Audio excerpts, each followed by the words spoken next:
आज हम शुरू करेंगे बच्चों हीट ट्रांसफर। ठीक है, और इसको तसल्ली से पढ़ना है। एक क्वेश्चन या दो क्वेश्चन, एक क्वेश्चन तो पक्का है इस पार्ट से, और बहुत लड्डू टॉपिक होता है ये।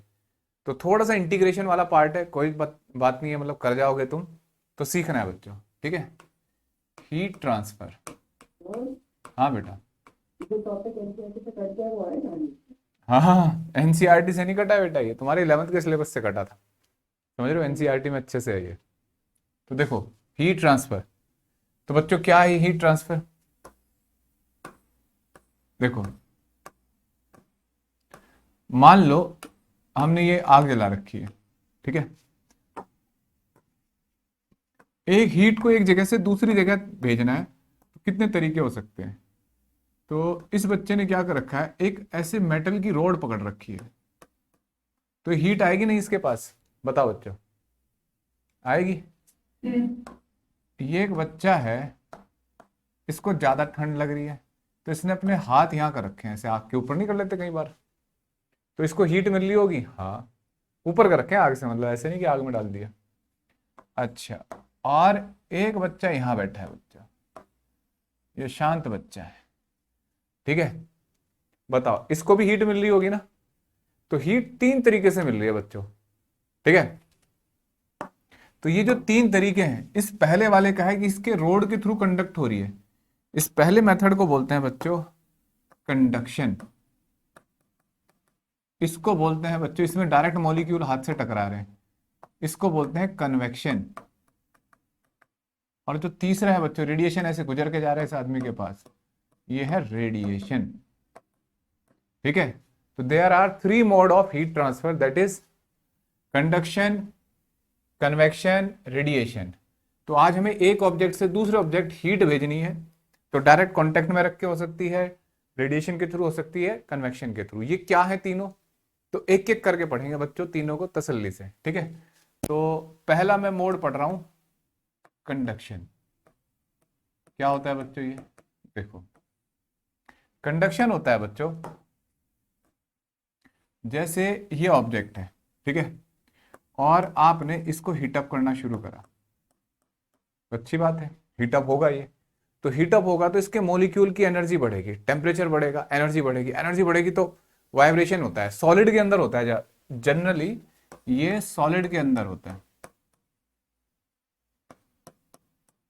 ठीक है। अब देखो, जनरली लिखा है, इसका मतलब क्या, ऐसे लिक्विड में भी हो सकता है? तो हाँ, शायद हो, तो उसको पढ़ेंगे ऐसा कैसे होगा, कब होगा, ठीक है।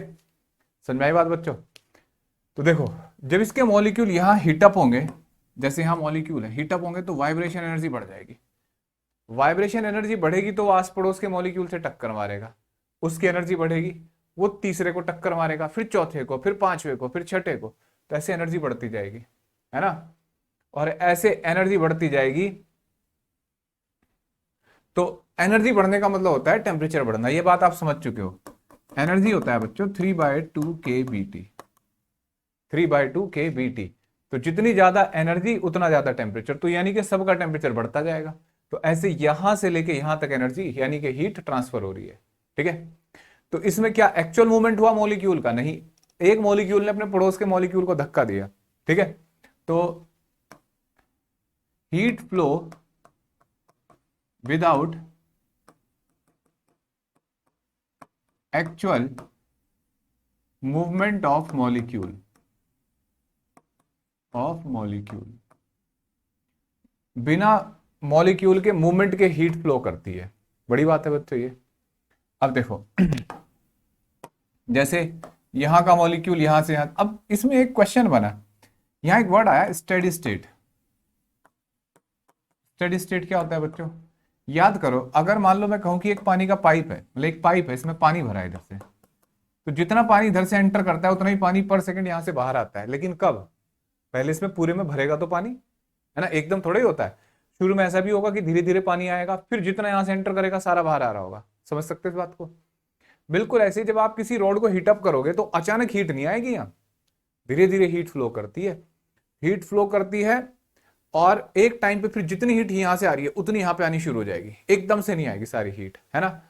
तो ये जो स्टेट होती है, स्टेडी स्टेट कौन सी होती है? जितनी हीट यहां से एंटर करी दूसरे एंड से बाहर आए, तो इसका मतलब जब हम इसे ऑब्जेक्ट को हीटअप करना शुरू करते हैं, पहले हर पॉइंट का टेम्परेचर बढ़ना शुरू होता है, फिर एक टाइम पे क्या होता है, हर पॉइंट का टेम्परेचर क्या हो जाता है बच्चों, बोलो क्या हो जाता होगा। हाँ, ना, बस ये ध्यान रखना है, सेम नहीं होगा। हर पॉइंट का टेम्परेचर एक टाइम पे कांस्टेंट हो जाएगा, जितना होना था उतना ही रहेगा। अगर सेम हो जाएगा तो हीट फ्लो नहीं करेगी, ध्यान रखना। स्टेडी स्टेट का मतलब है, अब जैसे वहां यूनिफॉर्म फ्लो में भी पढ़ा था कि वेलोसिटी इक्वल नहीं होती, हर पॉइंट की वेलोसिटी कांस्टेंट हो जाती है, टाइम के साथ नहीं बदलती। बिल्कुल ऐसे यहां पे हर पॉइंट का टेम्परेचर कांस्टेंट हो जाएगा, पहले तो बढ़ता रहेगा ना, फिर जो जहां का टेम्परेचर है वो कांस्टेंट रहेगा। ऑब्वियसली इधर का टेम्परेचर इधर से ज्यादा होगा तभी तो हीट फ्लो करेगी। तो स्टेडी स्टेट का मतलब दो बातों से समझ सकते हो, कंडक्टर स्टॉप कंज्यूमिंग हीट, समझ रहे हो बच्चों, मतलब कंडक्टर हीट कंज्यूम करना बंद कर देता है। दूसरा, temperature of each cross section will be constant, ठीक है, मतलब temperature of each cross section will be constant. मैंने क्या ये लिखा है कि इक्वल होता है, कांस्टेंट लिखा है। बताओ बच्चों, इतनी बात समझ में आई। देखो पहले क्या होगा बच्चों, पहले तो ये हीटअप होगा ना, जैसे पहले पानी भरेगा पाइप में, तब पानी दूसरे एंड से बाहर जाएगा, तो जितनी हीट इसको कंज्यूम करनी है पहले ये कंज्यूम कर लेगा, फिर जितनी हीट यहां से मिलेगी उतनी हीट यहां से बाहर आएगी। तुम एक बात बताओ, किसी बर्नर पे किसी ऑब्जेक्ट को रख दो, क्या एकदम हाथ ये इधर से हीट आएगी, भाई पहले इसमें जाएगी हीट, फिर धीरे धीरे फील होगी तुम्हें हीट आ रही है, फिर एक टाइम पे जितनी हीट यहां से आ रही होगी उतनी तुम्हें यहां फील होनी शुरू हो जाएगी। समझ में आया अब, बोलो रे बच्चों। देखो बच्चों, अब हम यहां, अच्छा ये ध्यान रखना, कंडक्शन जो होता है ना स्लोवेस्ट मोड होता है, slowest mode of heat transfer, ध्यान रखना बच्चों, सबसे स्लोवेस्ट होता है इन तीनों में। तो सर ये कैसे होते हैं, इनके बारे में अभी पता ही नहीं, बस इसको याद रखना है, सबसे स्लो चलता है इसमें हीट, ठीक है। अब देखो, लॉ ऑफ थर्मल कंडक्शन,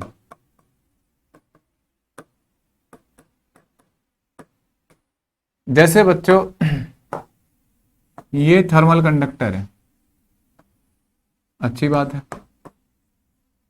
ठीक है, इसे यहां से हीटअप करना शुरू करा, और स्टेडी स्टेट है, ध्यान रखना,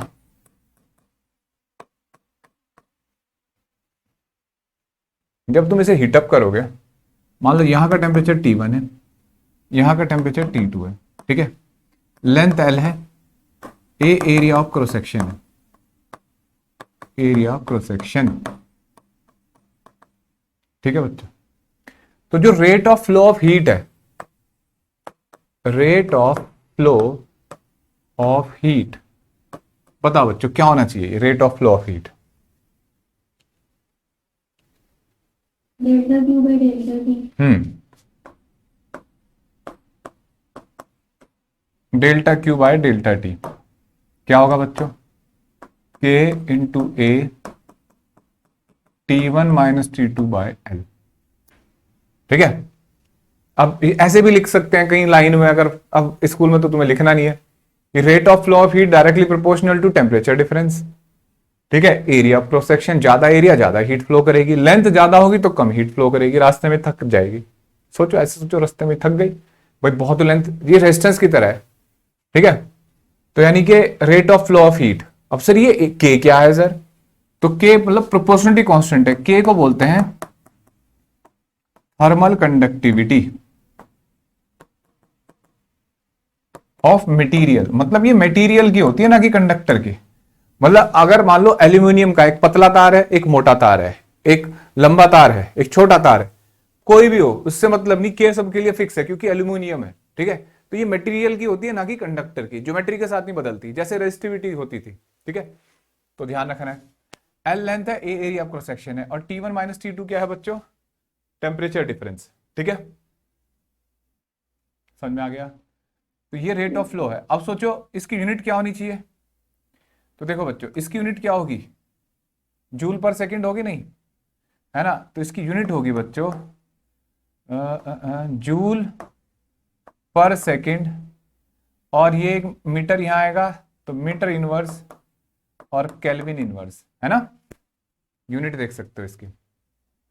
अच्छा, एक बच्चा कहता है नहीं सर मैं तो इसको लिखूंगा वॉट, है ना, मीटर इनवर्स केल्विन इनवर्स। बात सही है उसके लिए, ऐसे भी लिख सकता है, ठीक है, केल्विन की जगह डिग्री सेल्सियस भी लिख सकता है। अब देखो हर मटेरियल की थर्मल कंडक्टिविटी अलग होती है। अब एक बच्चा कहता है सर इन केस ऑफ, अच्छा rate of flow of heat है, मतलब हीट पर सेकंड, यानी कि पावर भी तो बोल सकते हो तुम इसको, है ना, कितनी पावर ट्रांसमिट हो रही है ना, energy per unit time. In case of variable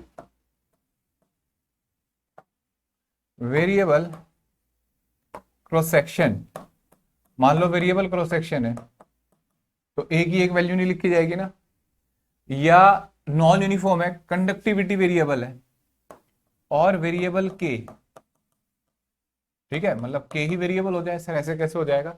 मान लो एलॉय है, ये गोल्ड का मटेरियल है और बीच में इसमें कॉपर का अमाउंट बढ़ाते जा रहे हैं, डेंसिटी रेशियो बढ़ाते जा रहे हैं, तो के वेरिएबल नहीं हो जाएगा।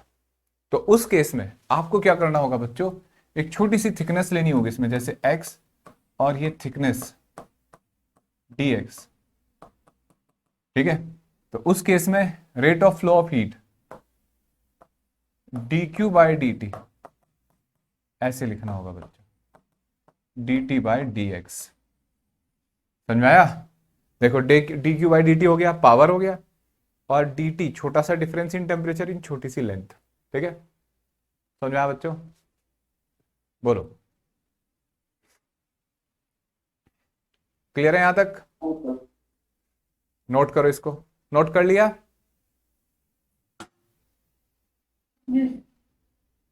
अब देखो बच्चों, अब तुम्हें यहां एक बात बता दूं, जैसे मान लो कोई कंडक्टर है बच्चों, चाहे उसका क्रॉस सेक्शन वेरिएबल है चाहे जो हो, अगर स्टैटिक स्टेट है तो जितनी हीट यहां से एंटर कर रही है पर सेकंड उतनी यहां से बाहर जाएगी, है ना। इसका मतलब dt बाई डी एक्स, देखो इसको मैं पावर लिख दूं थोड़ी देर के लिए, यहां एक पॉइंट बताता हूं, नोट, ये हो जाएगा power K A dt by D X, ऐसे समझ सकते हो। तो dt by D X P by K A, ठीक है, ऐसे सोचो, ये पावर भी कांस्टेंट है जो इससे एंटर कर रही है, के भी ए भी, है ना, यानी कि अगर ये यूनिफॉर्म कंडक्टर है तो, यूनिफॉर्म कंडक्टर मतलब के constant, area of cross section constant है, स्टेडी स्टेट है बच्चों, area of cross section constant है, तो देखो पावर कांस्टेंट है तो ये क्वांटिटी कांस्टेंट नहीं हो गई। अच्छा थोड़ा सा साइंस दिखाओ अपना, मुझे बताओ इस क्वांटिटी का नाम क्या होना चाहिए, टेम्परेचर डिस्टेंस के साथ चेंज हो रहा है तो इसका नाम क्या होना चाहिए, बता दो बच्चों, देखें कौन बताएगा। हाँ शाबाश, टेम्परेचर ग्रेडियंट। तो ऐसी, क्योंकि यहां टेम्परेचर डिस्टेंस के साथ चेंज हो रहा है तो rate of temperature with distance is constant, ठीक है, समझ में आया। मान लो इतनी डिस्टेंस में जो चेंज है, अगली इतनी डिस्टेंस में ये क्वांटिटी क्या होगी, सेम, तो आप इसको ऐसे भी लिख सकते हो, delta T by delta x is constant, ठीक है, और क्या बोलेंगे इसको, टेम्परेचर ग्रेडियंट।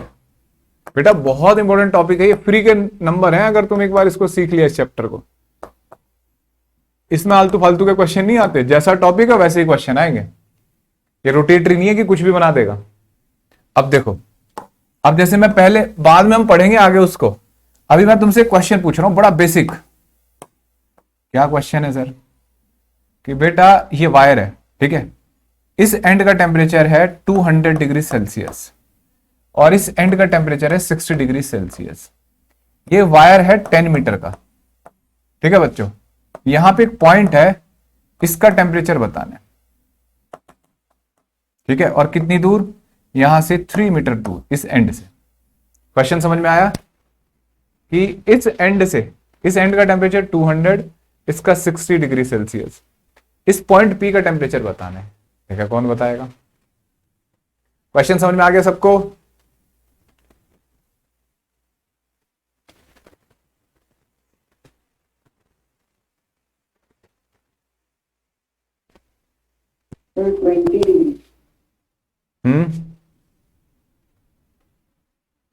कैसे बच्चों? देखते हैं बेटा, देखो समझो, जैसे इसका टेम्परेचर ग्रेडियंट देखो पूरे वायर का, तो 200 माइनस 160/10, ठीक है। और फिर इतने टुकड़े का देखो, कांस्टेंट है ना ये, तो इक्वल होगा, यानी कि ऐसे लिखो 200 माइनस T/3, ठीक है। ये कितना हो जाएगा बच्चों ऊपर? 140/10 इंटू 3, 200 माइनस T, एक जीरो ही हो गया। 14 3 जा कितना होता है बच्चों? 42 ना। तो T कितना आ गया? कितना आया? 1, बोलो बच्चों, 58, ठीक है। ये आंसर है बच्चों। किसी को डाउट यहां तक? बोलो बच्चों। तो ये टेम्परेचर, ये क्वेश्चन एम्स में मैंने 2 बार देखा है, लेकिन तुम तो जीनियस बच्चे हो, तुम्हें हल्के फुल्के क्वेश्चन से क्या मतलब। देखो अभी चैप्टर का कंसेप्ट शुरू नहीं हुआ, मैंने इसका कोई यूज नहीं किया, केवल इतनी सी बात का यूज किया कि टेम्परेचर ग्रेडियंट अगर स्टेडी स्टेट में है वायर, तो टेम्परेचर ग्रेडियंट कांस्टेंट होता है, मतलब इस डिस्टेंस पे। अच्छा मैं तुमसे और पूछ लेता हूं कुछ बातें, इसको थोड़ा समझो बेटा, ये रटने वाली चीजें नहीं है। जैसे मैं कहता हूं कि ये एक्स लेंथ है, ठीक है, तो यहां टेम्परेचर 100 है और यहां 80 है, तो अगर मैं अगली डिस्टेंस एक्स पे जाऊं तो यहां टेम्परेचर कितना होना चाहिए? तुम्हें यह पता होना चाहिए, स्टेडी स्टेट है, अपने आप समझ में आ जाएगा कि तुम्हें समझ में आई नहीं बात। यहां 80, यहां 100 है, यहां 80 एक्स लेंथ पे, तो अगली एक्स लेंथ पे यहां टेम्परेचर कितना होना चाहिए?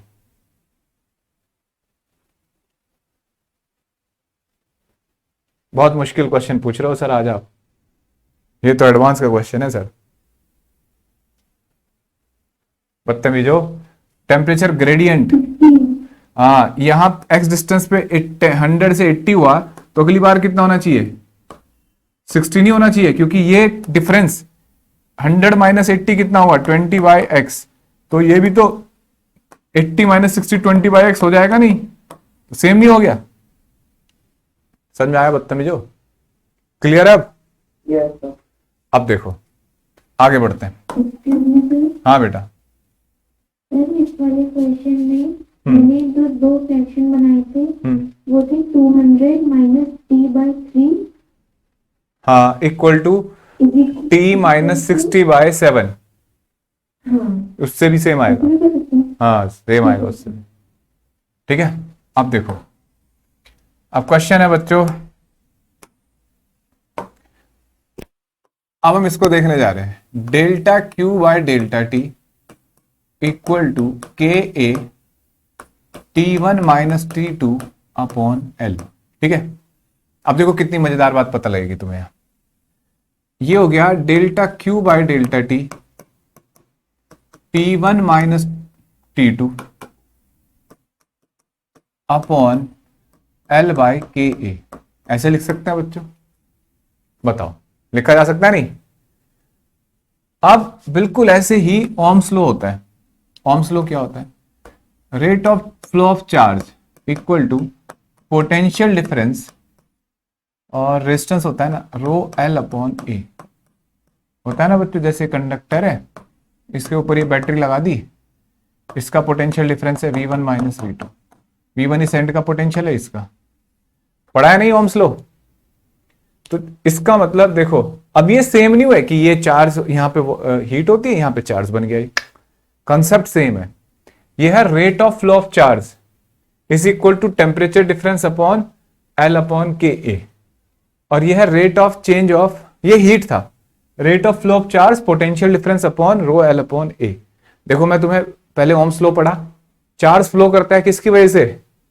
पोटेंशियल डिफरेंस की वजह से, है ना। फ्लूइड क्यों फ्लो करता है बताना जरा, याद करो। ऐसी एक थ्योरम और सिखाई थी ना, पॉइजली लॉ, डेल्टा P अपॉन क्या पढ़ा था वो, 8 ईटाइल अपॉन पाई आर की पावर 4 करा था ना पिछली क्लासेस में। तो देखो फ्लूइड फ्लो करता है ड्यू टू प्रेशर डिफरेंस, तो हीट फ्लो करती है due to temperature difference. Temperature difference. ये क्या था, इलेक्ट्रिक रेजिस्टेंस। इसको क्या बोला था, ट्यूब रेजिस्टेंस। इसको क्या बोलेंगे बच्चों, बोलो जरा, है थर्मल रेजिस्टेंस। थर्मल रेजिस्टेंस समझ आया बच्चों। तो ये आ गया थर्मल रेजिस्टेंस।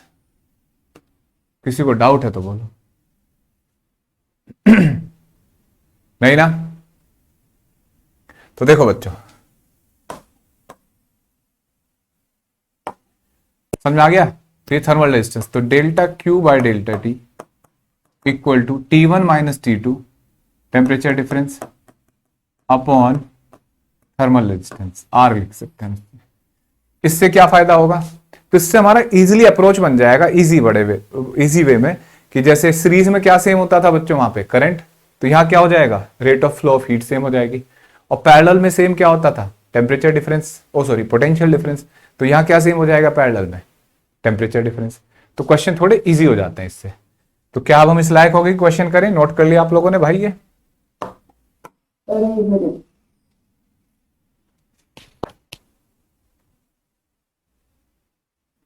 आगे बढ़ते हैं, पहला क्वेश्चन बिल्कुल बेसिक बेसिक क्वेश्चन करते हैं पहले।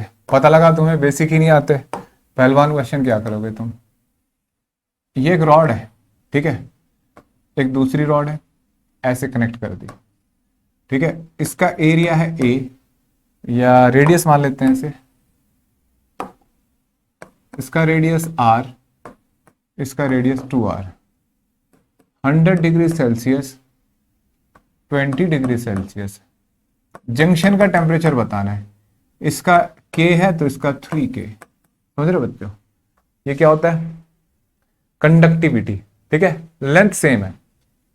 तो find the temperature of junction, ये बताना है, find the temperature of junction. Solve करो बच्चों।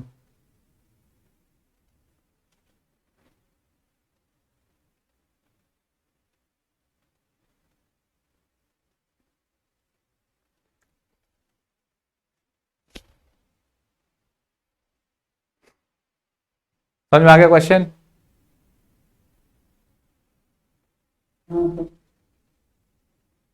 शाबाश।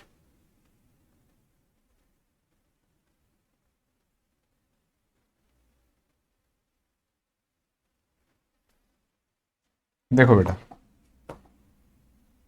सोचो जितनी, अगर मान लो ये सीरीज है पैरेलल है, बोलो रे बच्चों, सीरीज है ना, तो सीरीज है तो जितनी हीट यहां से फ्लो करेगी उतनी यहां से, है ना। तो rate of flow of heat पहले कंडक्टर से कितना होगा बच्चों, के टेम्परेचर ए, है ना, और टेम्परेचर डिफरेंस कितना होगा 100 माइनस टी अपॉन एल, ठीक है। और ए की जगह क्या लिखेंगे बच्चों, pi R square equal to, यहां देखो 3K पाई 2r का whole square T minus 20 upon L, लिख सकते हैं ना बच्चों। तो देखो K से K कट गया, पाई से पाई, है ना, L से L, आर स्क्वायर से R square, 100 minus T equal to, ये हो जाएगा 3 इंटू 4 टी माइनस 20, यहां से टी कैलकुलेट करो। समझ में आया, बोलो।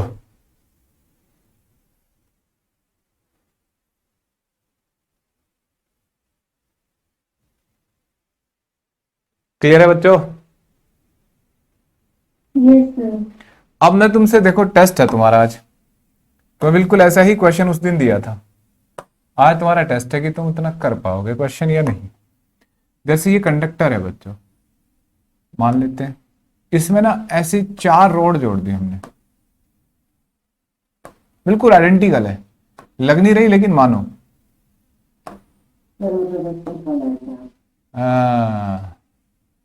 हाँ, रेडियस आर, डायरेक्ट वो थर्मल कंडक्टिविटी के, रेडियस आर थर्मल कंडक्टिविटी के, आइडेंटिकल है मतलब ये चारों रोड, ठीक है, लग नहीं रहा। अच्छा एक रोड यहां पे भी हो सकती है ऐसे, तो ध्यान रखना जब हम 12th क्लास में होंगे जब, तो हमें पता लगेगा कि यहां जो एक रॉड होती है अगर सेम आइडेंटिकल है तो उसको, उससे कोई फर्क नहीं पड़ता, उसको हटा दिया जाता है, ठीक है। तो वो हम तभी समझेंगे बेटा। अब देखो, तो यहां का टेम्परेचर कितना मान लिया, 30 डिग्री सेल्सियस, यहां का 5 डिग्री सेल्सियस, तो जंक्शन का टेम्परेचर पूछा जा रहा है बच्चों तुमसे, ठीक है। तो क्या करना चाहिए बच्चों, हमने पढ़ लिया कि हर कंडक्टर का क्या होता है, एक रेजिस्टेंस होता है, तो क्यों ना हम इस रेजिस्टेंस को क्या मान लें, कांस्टेंट। और अगर रेजिस्टेंस नहीं, रेजिस्टेंस मान लें इसको, और एक आर होता है क्या है,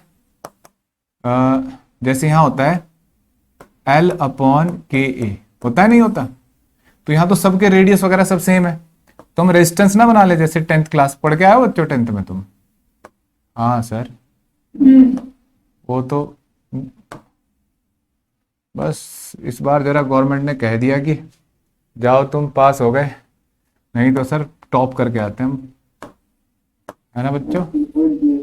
हाँ हाँ हाँ, वो अलग बात हुई कि सर यूटी में फेल हो गए थे, लेकिन सर वैसे गोल्ड ले आते हैं। अब देखो ऐसे बना सकते हैं ना इसको, बताना ये दो रेजिस्टेंस सीरीज में है, तो क्या लिखा जाएगा बच्चों, आर प्लस आर कितना होता है बच्चों, 2R। 2R, और ये आर और आर 2R, तो इसको ऐसे कर सकते हो नहीं, ये फिर थोड़ा सा और सॉल्व कर लेते हैं इसको, ऐसे 30 degree Celsius 2R 2R R, ठीक है। अब देखो बच्चों, ये 30 डिग्री सेल्सियस, और बच्चों ये T, 2R किसमें होंगे बताना जरा, पैरेलल में होते हैं, तो क्या होता है 2R का पैरेलल, याद है थोड़े बहुत फॉर्मूले, सर कुछ भी याद ना है, सर कुछ भी याद ना है, ये नहीं होगा, है ना, तो R बाई N हो जाता है, तो R हो जाएगा, ठीक है, ऐसे, ठीक है बच्चों। तो जितनी हीट यहां से फ्लो करेगी उतनी यहां से, तो क्या लिखेंगे बच्चों इसमें, देखो बेटा, ये भी resistance R, delta Q by delta T. अब तो करके दिखा दो बच्चों, देखो अब तो मैंने ही सॉल्व कर दिया पूरा, ये तो वैसे मुझे टेस्ट देना था तुम लोगों को कि भाई कितना पढ़ते हो तुम, लिखो जल्दी जल्दी लिखो।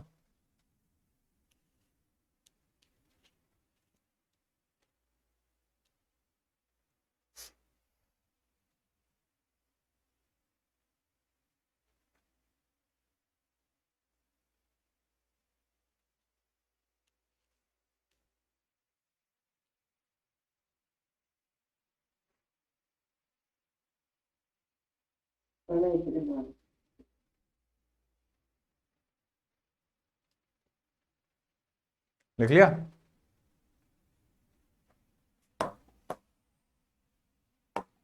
कितना आएगा, इससे ये था ना 30 minus T by R, T minus 5/r, R से आर कट गया, 35 टू टी इक्वल टू 17.5, समझ में आया, कोई डाउट यहां तक। अब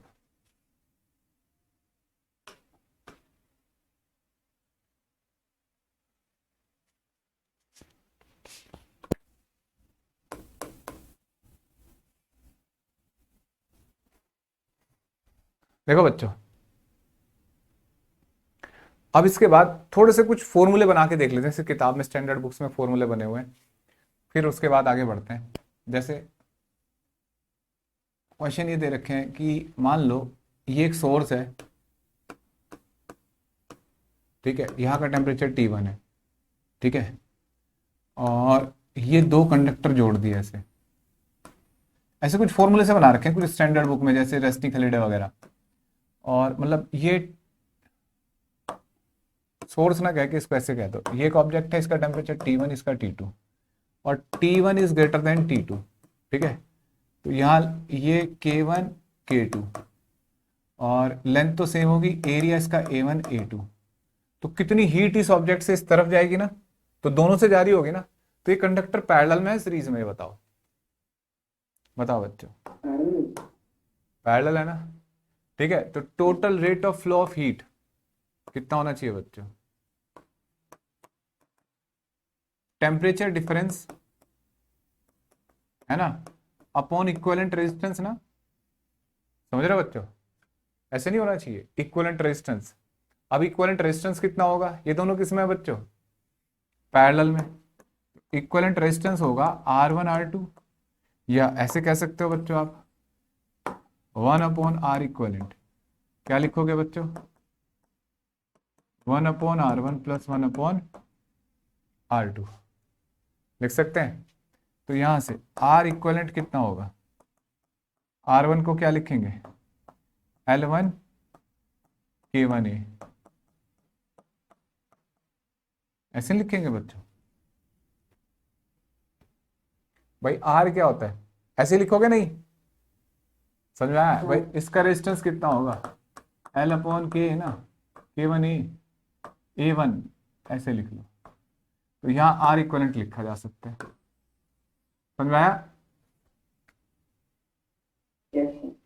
अब देखो किसी को डाउट है तो बोलो बच्चों। और यही तरीका है, अगर मान लो यहां दो सोर्स हैं, ये टेम्परेचर T1 और ये T2, अभी भी T1 बड़ा है T2 से, ठीक है। और यहां बच्चों दो ऑब्जेक्ट कनेक्ट कर दिए ऐसे, ठीक है, ऐसे। ये K1 area A1, K2 area A2, इस बार तो लेंथ अलग अलग हो सकती है। अब आपसे पूछा जाए कितनी हीट फ्लो करेगी टोटल, तो आप टोटल सोचो कि यार total difference, rate of flow of heat, temperature difference upon equivalent resistance. और इक्विवेलेंट रेजिस्टेंस कितना होगा बच्चों, बताना जरा। ये दोनों किस में, सीरीज में पैरेलल में, सीरीज में। तो इक्विवेलेंट रेजिस्टेंस कितना होगा, L1/K1A1 + L2/K2A2, ठीक है। ये सीरीज हो गया। यहां रख के आप इसको रख देंगे तो आंसर मिल जाएगा आपको, बोलो बच्चों। देखो बेटा, अब एनसीईआरटी के क्वेश्चन से शुरू करते हैं, ठीक है। पहले मैं एक सॉल्व एग्जांपल कराता हूं एनसीईआरटी का आपको। ये बच्चों एक जैसे पेंसिल होती है ना, तो पेंसिल में ऊपर वाला पार्ट वुडन होता है, अंदर लेड क्या होता है, ग्रेफाइट होता है ना। तो ऐसा सोचो कि ये एक मटेरियल है, इसका रेडियस है r, और इसके चारों तरफ जो है दूसरा मटेरियल है ऐसे, उसका रेडियस है बच्चों 2r। इसकी थर्मल कंडक्टिविटी K1 और जो चारों तरफ है उसकी थर्मल कंडक्टिविटी कितनी है, K2। लेंथ L है। यहां इस एंड का टेम्परेचर है T1 और इस एंड का टेम्परेचर है T2। तो हीट इस एंड से दूसरे एंड की तरफ जा रही है, तो बताओ एरिया क्रॉस सेक्शन यूनिफॉर्म है ना, स्टेडी स्टेट है। तो सबसे पहले पार्ट में आपसे पूछा जा रहा है ΔQ/ΔT कितना होगा, कितनी हीट पर सेकंड इससे फ्लो कर रही है, ये बताना पहले पार्ट में। समझ में आया बच्चों, जल्दी से बताओ।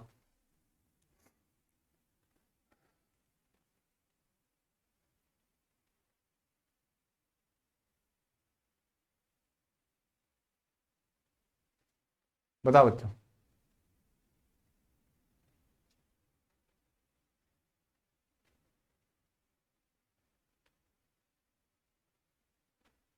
कैसे पता करें, तो देखो बेटा एक बात सोचो, ये दोनों कंडक्टर सीरीज में होंगे या पैरेलल में, ये बताओ जरा, किस चीज में होंगे। तो बच्चों ये दोनों होंगे पैरेलल में, क्योंकि टेम्परेचर डिफरेंस सेम होगा, इधर T1 - T2 और ऊपर T1 - T2, तो दोनों पैरेलल में है, ठीक है। अब क्वेश्चन ये है कि इन दोनों से हीट जा रही होगी बच्चों। तो आप ऐसे भी लिख सकते हो कि दोनों से rate of flow of heat जोड़ दोगे तो टोटल करंट आ जाएगा, नहीं है ना, इस वाले से भी और इससे भी। इस वाले से अंदर वाले से कितनी हीट फ्लो कर रही होगी, तो K1, area of cross section कितना है pi R square, T1 minus T2 upon length plus K2 pi R two square, T1 minus T2 upon length, ठीक है, delta Q by delta T। लिख लिया, समझ में आया बच्चों? ओ थोड़ा यहां गलती हो गई, ये एरिया गलत है बच्चों, इसका एरिया बताओगे? ये कौन सा एरिया, ये वाला एरिया, ये कितना होगा बच्चों, ये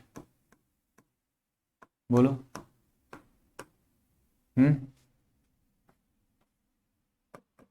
पाई टू आर का whole square minus pi R square कितना होगा, 3 पाई आर स्क्वायर। मान रहे हो बच्चों? तो ये कितना हो जाएगा, 3 पाई आर स्क्वायर, ठीक, समझ में आई बात? तो क्या लिखें बच्चे इसको, समझ में आ गया? तो ये आ गया भाई delta Q by delta T, पहला पार्ट आ गया। किसी को डाउट है तो बोलो, क्लियर है यहां तक? भाई टोटल एरिया ये देखना था आउटर वाला, तो बाहर वाले एरिया में से अंदर वाला एरिया घटा दिया, तो effective area 3 pi R square, ठीक है। इसका जो बी पार्ट है बच्चों वो है फाइंड इक्विवेलेंट थर्मल कंडक्टिविटी, बहुत इंपॉर्टेंट पॉइंट है, इक्विवेलेंट थर्मल कंडक्टिविटी, इसको समझना बच्चों। ये क्या है, इसका मतलब होता है जब इक्विवेलेंट की बात करता है कि इन दो को हटा के, ठीक है, ये जो मिक्सचर है इसको हटा के एक कंडक्टर लेके आओ, ठीक है, जिसका आउटर रेडियस उतना ही हो जितना इसका है और लेंथ सेम हो, तो इसका के इक्विवेलेंट कितना हो जितना ये दोनों मिलके काम कर रहे हैं, ये अकेला करे, ठीक है। तो जैसे रेजिस्टेंस इक्विवेलेंट के फॉर्मूले पढ़े हैं तुमने, पैरेलल इक्विवेलेंट रेजिस्टेंस के फॉर्मूले पढ़े, सीरीज पैरेलल के इक्विवेलेंट का कोई फॉर्मूला नहीं होता, ध्यान रखना। जैसे आपने रेजिस्टेंस के फॉर्मूले पढ़े थे 10th क्लास में, रेजिस्टिविटी के पढ़े थे क्या? नहीं। तो ये कॉमन सेंस से सॉल्व होता है कि जितना काम ये कर रहा है पूरा सिस्टम उतना ही इसको करना है, जितनी हीट इस पूरे सिस्टम से फ्लो हो रही है इससे भी उतनी फ्लो करे। मान लो ये T1 है, ये T2 है, तो बताना बच्चों किसके बराबर होगी ये हीट, के इक्विवेलेंट, एरिया कितना होगा इसका, पाई इंटू 2r का whole square, temperature difference T1 minus T2 upon L, ठीक है। समझ में आई बात बच्चों? देखो कोई बात, दोबारा समझाता हूँ। जैसे आपसे अगर मैं कहूं कि दो रेजिस्टेंस है सीरीज में, तो इक्विवेलेंट बताओ, तो आप R1 प्लस R2 कर देते, पैरेलल में होता तो R1 R2 upon R1 plus R2, क्योंकि आपको फॉर्मूले सिखाए गए हैं। यहाँ इक्विवेलेंट कुछ और है, कंडक्टिविटी का इक्विवेलेंट क्या हो सकता है, इसको लॉजिक से सोल्व किया जाता है कि मतलब जितना ये मिलके काम कर रहे हैं ना, दो कंडक्टर, एक इनर है एक आउटर, ये जितना कर रहा है उतना एक ही मटेरियल बनाया जाए, किसी एक मिक्सचर कोई भी कुछ लिया जाए, जितनी हीट इससे फ्लो कर रही है इतनी इससे फ्लो करे, तो उस मटेरियल की कंडक्टिविटी को इक्विवेलेंट कंडक्टिविटी बोलेंगे। अब देखो जितनी हीट इन दोनों से मिलकर फ्लो कर रही थी delta Q by delta T, मैंने उसी के सामने क्या लिख दिया, इससे कितनी फ्लो कर रही है, तो के equivalent area upon length into temperature difference. अब देखो यहां से क्या होगा, इन दोनों को इक्वेट किया,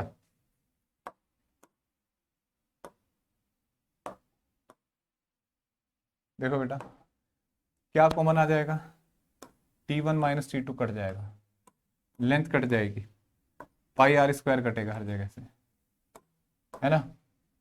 यहां देखो K1 plus 3K2 equal to 4K equivalent होगा ना, तो K इक्वलेंट आ गया K1 प्लस 3K2 अपॉन 4। ये बहुत इंपॉर्टेंट क्वेश्चन है बच्चों, मोस्ट रिपीटेड क्वेश्चन हो सकता है ये तुम्हारा नीट का, जेई का, एनसीईआरटी का सोल्ड एग्जाम्पल है, अच्छा क्वेश्चन है, ठीक है। बताओ बच्चों समझ में आ गया आप? देखो इस क्वेश्चन को एक बार रिपीट कर लेते हैं। जैसे ये ऐसे है, जैसे पेंसिल होती है ना बेटा, जैसे पेंसिल है तो इसमें अंदर लेड होता है या ग्रेफाइट और ऊपर लकड़ी होती है ना, तो पूरा कंडक्टर है। तो पहले पूछा था कि इधर का टेम्परेचर T1 इधर का T2, ये भी जलती है इस पर, तो कितना rate of flow of heat होगा, तो delta Q by delta T, अंदर वाले से जितनी हीट प्लस आउटर पार्ट से हीट, ठीक है, और फॉर्मूला लगा दिया। बस यहां थोड़ा ध्यान दिया कि आउटर पार्ट का एरिया जो होगा टोटल एरिया में से अंदर वाला कटेगा तो 3πr² आएगा, ठीक है। तो पहला पार्ट तो ये था। फिर दूसरे पार्ट, पैरेलल में, हाँ पैरेलल में नहीं होंगे, टेम्परेचर डिफरेंस दोनों के अक्रॉस सेम है, यहां से हीट जा रही है, दोनों से जा रही है, सोचो yes sir, temperature difference same है। अब बोला कि इसका एक इक्विवेलेंट कंडक्टर बनाओ सेम ज्योमेट्री का, एक मटेरियल होना चाहिए उसका, के इक्विवेलेंट कितना होना चाहिए उस मटेरियल का, ये क्वेश्चन पूछा। तो जितनी हीट ये फ्लो करा रहा है तो उतनी उससे भी फ्लो करानी पड़ेगी, तो के equivalent pi into 2r² T1 minus T2 upon length कर दिया, ठीक है। यहां से मैंने के इक्विवेलेंट सॉल्व कर लिया, ठीक है बेटा, समझ में आई इतनी बात। अब देखो नेक्स्ट आगे बढ़ते हैं। हाँ बेटा, देखो बच्चों, अब इसका थोड़ा सा इस्तेमाल करते हैं कुछ बेसिक क्वेश्चन करने में, ठीक है। कैसे बेसिक क्वेश्चन करने में, जैसे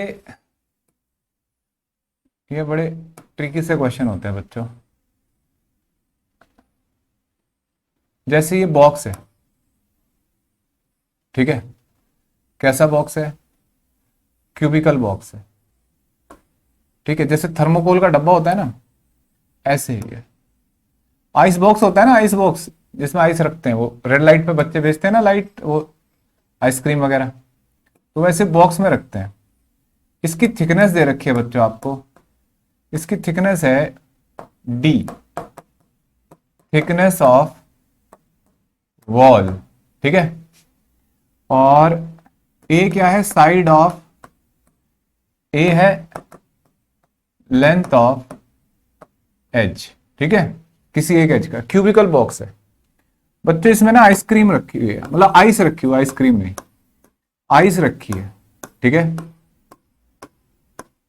और 0 डिग्री सेल्सियस पे अंदर। बाहर टेम्परेचर कितना है, बाहर टेम्परेचर मान लेते हैं T डिग्री सेल्सियस, ठीक है, और K है थर्मल कंडक्टिविटी ऑफ वॉल,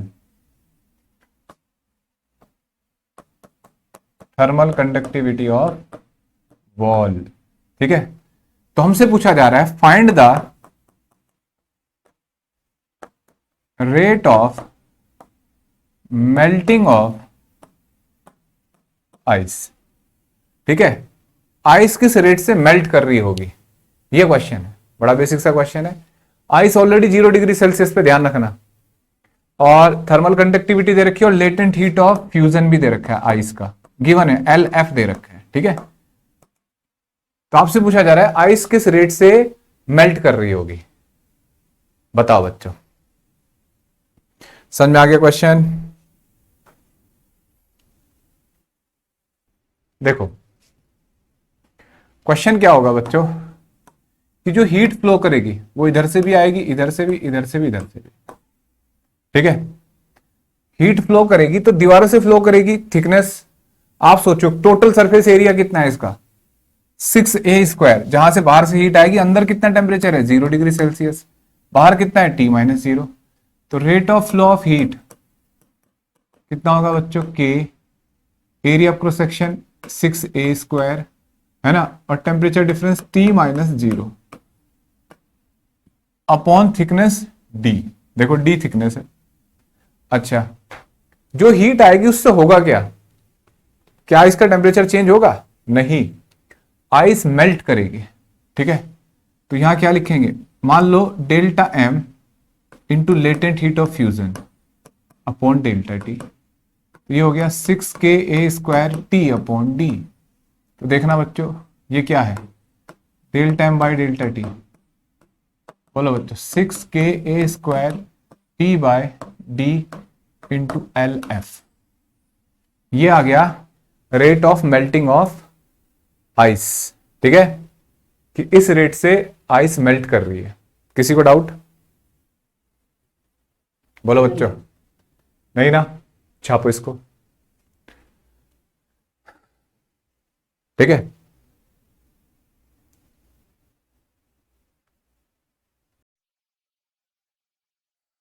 देखो बच्चों, कितनी मजेदार बात है। अगर इसमें क्या था कि बाहर का टेम्परेचर और अंदर का टेम्परेचर कांस्टेंट है, इसलिए यूनिफॉर्म रेट से मतलब ये ऐसा हो रहा है। अगर सोचो जिसको हीट मिल रही है, अगर उसका टेम्परेचर चेंज होता जाए तो rate of flow of heat भी तो बदलता जाएगा ना। ठीक है, ऐसा क्वेश्चन देखते हैं। ठीक है, देखो बच्चों, जैसे ये एक बड़ा सोर्स है, ठीक है, लार्ज सोर्स, ठीक है, हीट सोर्स है, मतलब आप गर्म पानी का टैंक बोल रहे, इसमें बहुत बड़ा बड़ा कंटेनर है, इसमें पानी है और जिसका टेम्परेचर है टी डैश। ठीक है, इसका टेम्परेचर है, इससे एक रॉड कनेक्ट कर रखी है ऐसे, और यहाँ एक छोटा टैंक है, इसमें जो पानी है उसका टेम्परेचर है टी नॉट। ठीक है बच्चों, पानी की स्पेसिफिक हीट दे रखी है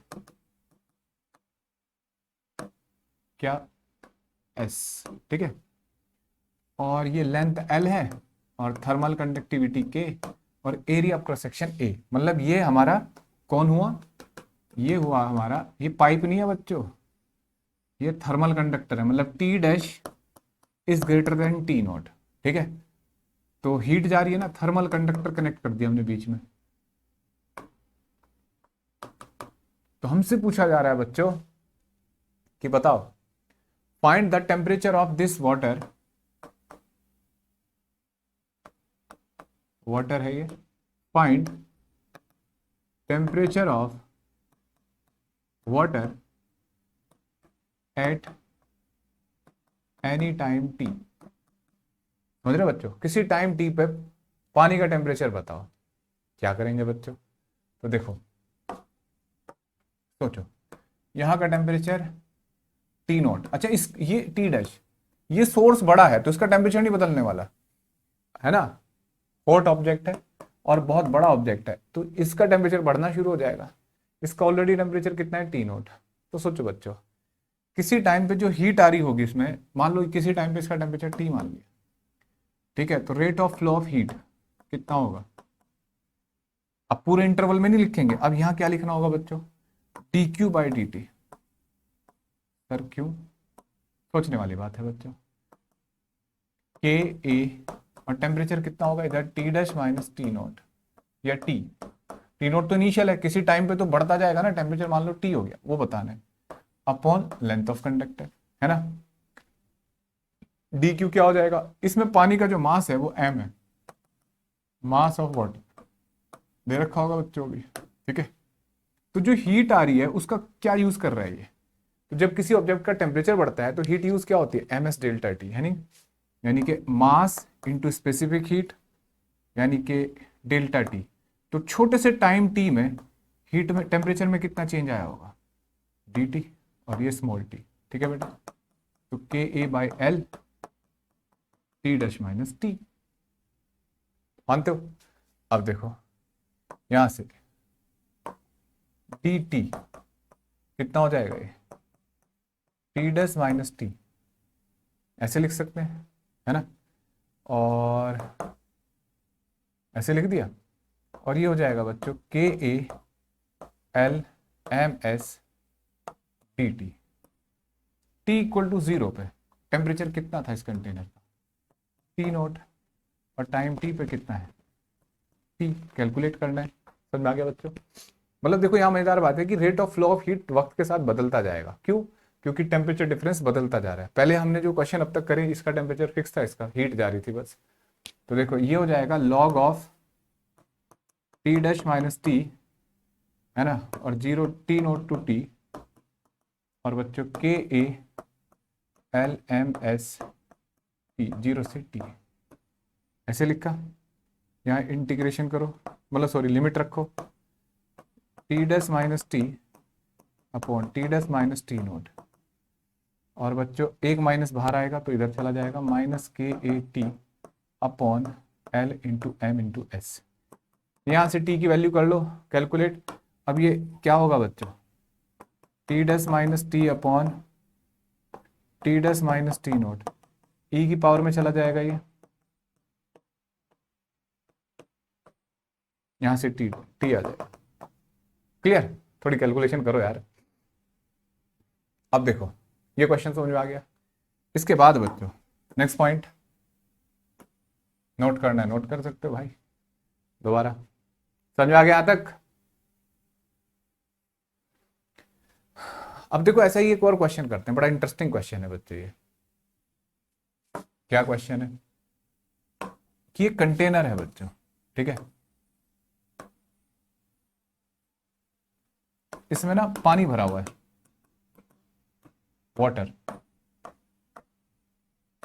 और 0 डिग्री सेल्सियस पे, और बाहर -3 डिग्री सेल्सियस टेम्परेचर है, ठीक है। तो क्या होगा बच्चों, जमना शुरू हो जाएगा ना ये, साइड से कोई हीट, ये इंसुलेटर है, यहां से इधर इंसुलेटर है, ठीक है बच्चों।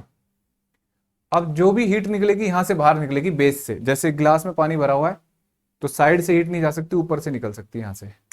तो हमसे पूछा जा रहा है कि भाई कितनी हीट निकलेगी इससे, नहीं कितनी देर में जम जाएगा, ठीक है। और आपको क्या क्या दे रखा है, देखो जो आपको दे रखा है बता देता हूं मैं, के थर्मल कंडक्टिविटी ऑफ आइस, ये दे रखा है, ठीक है। आप इसकी लेंथ मान लो, h हाइट मान लो बर्तन की, ये दे रखी है, एरिया क्रॉस सेक्शन अपनी तरफ से ले लो, ठीक है। और बच्चों लेटेंट हीट ऑफ फ्यूजन दे रखी है वाटर की या आइस, जो भी आप बोल सकते हो, ठीक है। ये दे रखा है, शायद और ज्यादा की जरूरत नहीं पड़ेगी। आपसे पूछा जा रहा है कि क्वेश्चन है कि कितनी देर में जम जाएगा, टाइम पूछा है, ठीक है, time taken to be freeze. समझ रहे हो बच्चों, कितना टाइम लगेगा इसको फ्रीज होने में। देखो बच्चों सोचो क्या करें बेटा, यहां से हीट निकल रही है बाहर, ठीक है। तो जैसे जैसे हीट बाहर निकलती जाएगी जमना शुरू हो जाएगा। मान लो यहीं से ऊपर से जमेगा, पहले ये इतना हिस्सा जम चुका, ये आइस बन चुका, और अगला एक ये थिकनेस, मान लो ये h है, h से ये DH थिकनेस जमने जा रही है, फ्रीज होने जा रही है, ठीक है। अभी पानी है, जम जाएगी, तो यहां से कुछ हीट निकालेगा ना जो उधर जाएगी। तो यहां का टेम्परेचर कितना है बच्चों, 0 डिग्री सेल्सियस, और बाहर का कितना है -T, तो इसी की वजह से हीट फ्लो करेगी ना। तो rate of flow of heat dQ/dt क्या होगा बच्चों, K area cross section, K है आइस से होके गुजरेगी हीट, और टेम्परेचर डिफरेंस कितना है, 0 of -T upon length, length कितनी है बच्चों, h, है ना। समझ रहे हो बच्चों। अब देखो dQ क्या होगा, dm into latent heat of fusion upon dt, और ये हो जाएगा KAT अपॉन h, है ना। अब ये dm मास कितना होगा, तो देखो यही हिस्सा होगा ना, ये एक सर्कुलर डिस्क की तरह नहीं होगा जिससे हीट निकलनी है। कितना होगा बेटा dm, एरिया क्रॉस सेक्शन, है ना, इंटू लेंथ dx, है ना, इंटू डेंसिटी ऑफ वाटर, ये मान लेते हैं, और LF latent heat of fusion, density दे रखी है बच्चों, क्वेश्चन में पता लगा, इक्वल टू, अच्छा ये dx ना लिख के ना इसको dh लिखना है बच्चों, dh, है ना, और KAT/h। समझ रहे हो बच्चों। देखो ये हो गया बच्चों h dh, a से कट गया, ठीक है, और जो कांस्टेंट है वो यहां लिख लेते हैं KT/ρ, है ना, इंटू LF, है ना, और बच्चों dt इंटीग्रेशन कर देते हैं, 0 से t और 0 से कैपिटल H।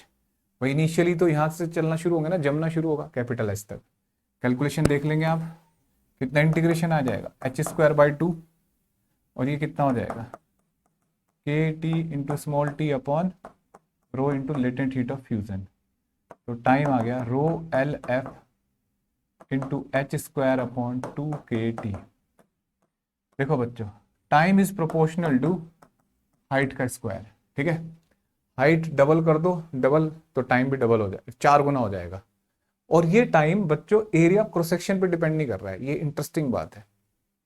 इसका मतलब टाइम जो है, यानी कि आप ये ग्लास है, ठीक है, इंसुलेटर हो, और एक चौड़ा गिलास हो, तो दोनों में लेंथ जो बढ़ती जाएगी आइस के जमने की सेम होगी। यानी कि अगर सर्दी पड़ जाए, -20 डिग्री सेल्सियस हो जाए जैसे होता है यूरोप में, तो वहाँ छोटा तालाब हो जिसका एरिया कम हो और बहुत बड़ा समंदर हो, ठीक है, तो दोनों में सेम थिकनेस आइस की बनेगी क्योंकि एरिया पे डिपेंड नहीं करती।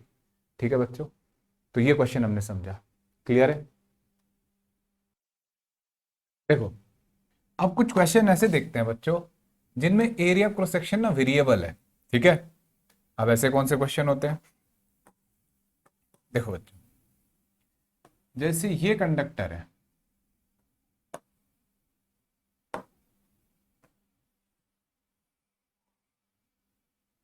ऐसे, ठीक है, और इसका इनिशियल रेडियस है बच्चों, इधर का रेडियस है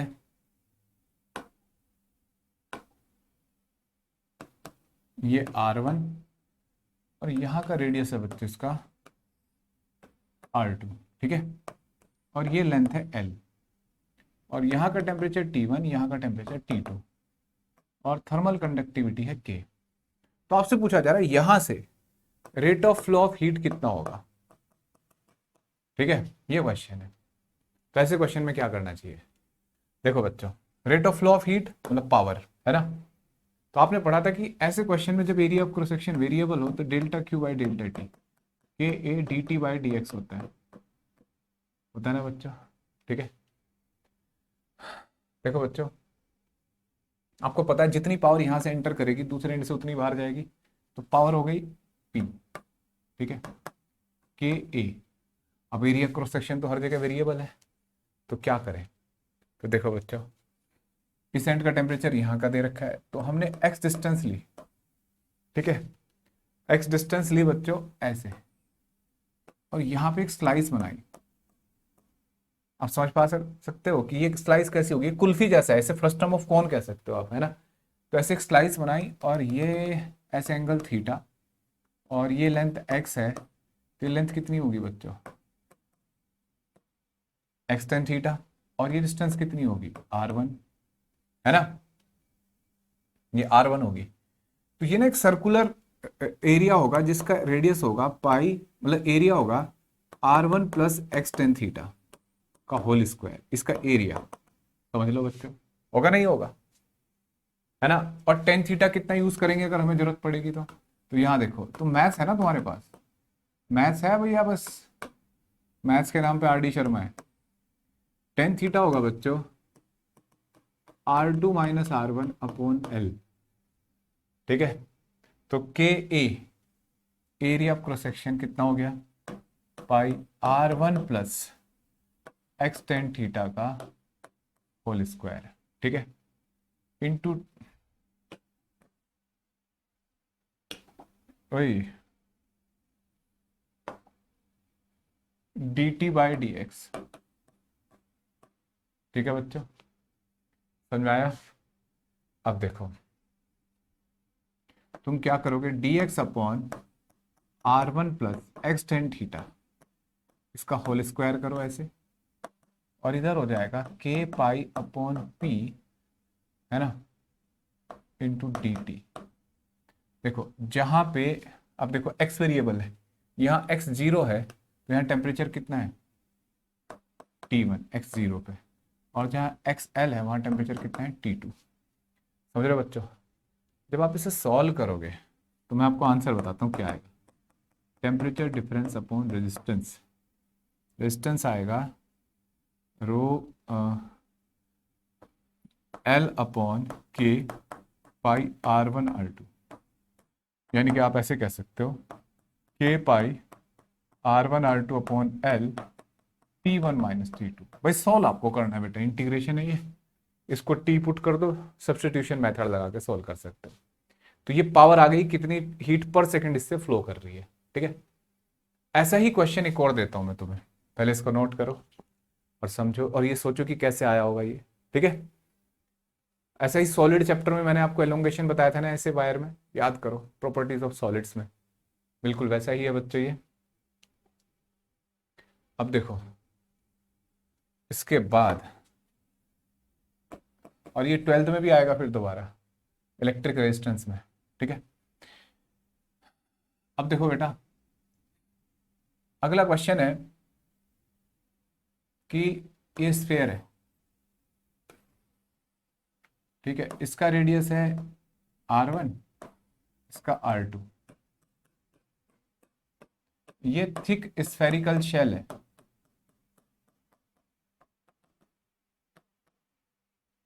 तो अंदर वाला जो पार्ट है ना ये होलो है, यहाँ का टेम्परेचर T1 है, बाहर का T2 है, तो किस रेट से पावर फ्लो कर रही है ये बताना। हीट ऐसे जाएगी ना, स्फेरिकल थिक स्फेरिकल शेल है, थिकनेस कितनी R2 माइनस R1, इमेजिन कर पा रहे हो, इसके अंदर कोई हीट सोर्स होगा जिससे हीट बाहर जा रही है, तो यहां से यहां जा रही है, ठीक है, स्टेडी स्टेट है। तो देखो बच्चों क्या करेंगे, यहाँ पे वही dq by D T equal to K A D T by D X, ठीक है। अब हीट जो फ्लो होगी वो तो पावर है बच्चों, वो तो हर क्रॉस सेक्शन से सेम जाएगी, तो P लिख दिया, के ए। सोचो बच्चों यहाँ एरिया क्रॉस सेक्शन कैसा होगा, सर स्फेरिकल होगा ना, तो हमने यहाँ स्मॉल r रेडियस लेके एक ऐसे स्फेरिकल शेल बना दिया। अब ये शेल वेल बनाने आ गए होंगे भाई तुम, और ये स्मॉल r और ये dr कर देते हैं, तो यहाँ dt की जगह dx की जगह dr कर देते हैं। सरफेस एरिया 4 पाई r स्क्वायर, देखो बच्चों, और dt बाई dr, ठीक है, तो dr बाई r स्क्वायर के 4 पाई अपॉन p, ये कांस्टेंट है dt। बताओ dt, जब r की वैल्यू R1 है तो टेम्परेचर कितना है T1, अब जब यहाँ पहुँच गए तो टेम्परेचर कितना हो गया बच्चों T2 R2। सॉल्व कर लोगे नहीं, यहाँ से डायरेक्ट पावर आ जाएगी कितनी फ्लो कर रही है। सर पावर तो यहाँ पे भी आ गई थी, लेकिन बेटा rate of change of temperature with distance तो नहीं पता था ना, तो वो सोल्व करके आया, ठीक है, समझ में आ गया। नेक्स्ट क्वेश्चन देखो, इसके बाद अगर सिलिंड्रिकल हो ये, अरे सर सिलिंड्रिकल भी हो सकता है, हाँ बेटा, ऐसे ये कैलकुलेशन थोड़ी यूज करना बेटा, तुम करो, तो ऐसे थिकनेस है, ठीक है, और हीट ऐसे नहीं फ्लो कर रही, टेम्परेचर इधर से इधर नहीं जा रहा हो, तो करा दिया मैंने तुम्हें। यहाँ का टेम्परेचर अंदर वाले पार्ट का, ये होलो है, T1 है, और बाहर वाले पार्ट का टेम्परेचर कितना है T2, तो हीट ऐसे रेडियली बाहर जा रही है, ठीक है, लेंथ L है, इस पार्ट का रेडियस है R1 और इस पार्ट का रेडियस है R2, तो यहाँ पे भी तुम्हें बताना है पावर कितनी ट्रांसमिट हो रही होगी, ठीक है, ये भी वेरिएबल क्रॉस सेक्शन है। क्या करना है बच्चों, फॉर्मूला क्या बना लिया हमने पावर का, ए D T by D are variable बना लिया, और यहाँ कैसे बनाएंगे क्रॉस सेक्शन, वहाँ भी इतने इंटीग्रेशन करा दिया तुम्हें, अब तो पक जाओ ऐसे, समझ में आया बच्चों, ऐसे एक शेल नहीं होगी, हीट ऐसे बाहर जा रही होगी रेडियली, स्फेरिकल सरफेस को टच करती हुई, मतलब फॉलो करती हुई, ये आर और ओ, थोड़ी गलत बना दी डिस्टेंस, ये ना एक्सिस, यहाँ से ये आर और ये थिकनेस कितनी होगी डी आर, तो देखो P equal to K area of cylinder 2 pi R into L D T by D R, देखो बेटा डी आर बाई आर के 2 पाई आर इंटू पी और D T D R, R1 से R2, और जब R1 था तो temperature T1 से T2, ठीक है, ये हो जाएगा बच्चों जब सॉल्व करोगे log R2 बाई R1